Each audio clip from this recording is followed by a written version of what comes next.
News तक का परिवार यूट्यूब पर अब 1 करोड़ के पार आपका बहुत बहुत आभार। तेलंगाना में जैसे जैसे विधानसभा चुनाव नजदीक आ रहे हैं, नेताओं का एक पार्टी छोड़कर दूसरी पार्टी में शामिल होने का सिलसिला लगातार जारी है। बीआरएस विधायक मैनामपल्ली हनुमंत राव अपने पार्टी छोड़कर अब कांग्रेस में शामिल हो गए हैं और अपने से सिर्फ खुद ही नहीं जबकि अपने साथ अपने बेटे और पूर्व विधायक के साथ 28 सितंबर को मल्लिकार्जुन खड़गे की उपस्थिति में कांग्रेस में शामिल हुए।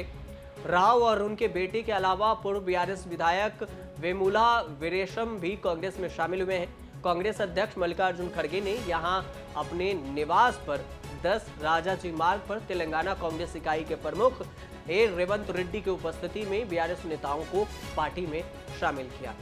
साल 2014 से तेलंगाना में बीआरएस का शासन है, लेकिन कांग्रेस दक्षिणी राज्य में सत्ता में आने के लिए आक्रामक रूप से प्रचार भी कर रही है और अभियान भी चला रही है।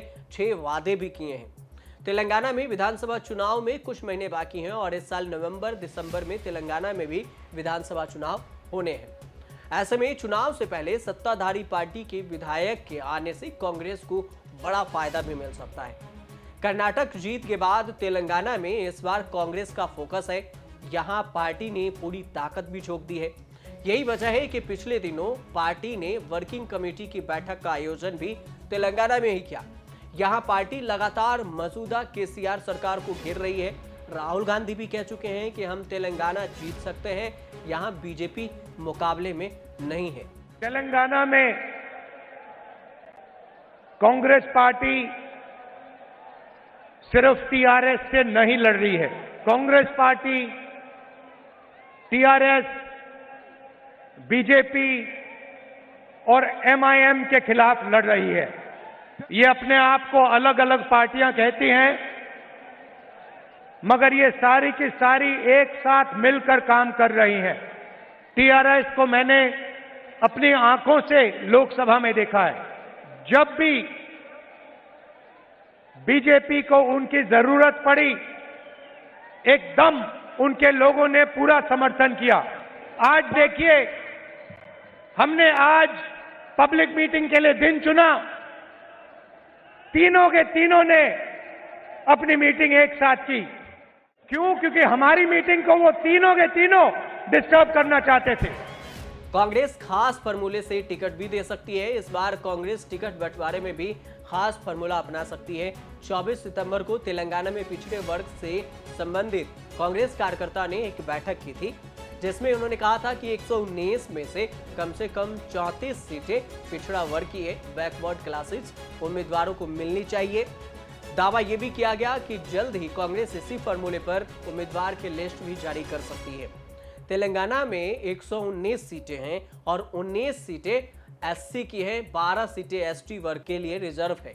2018 विधानसभा चुनाव में बीआरएस ने 88 सीटें जीत दर्ज की थी और चंद्रशेखर राव प्रदेश के सीएम बने।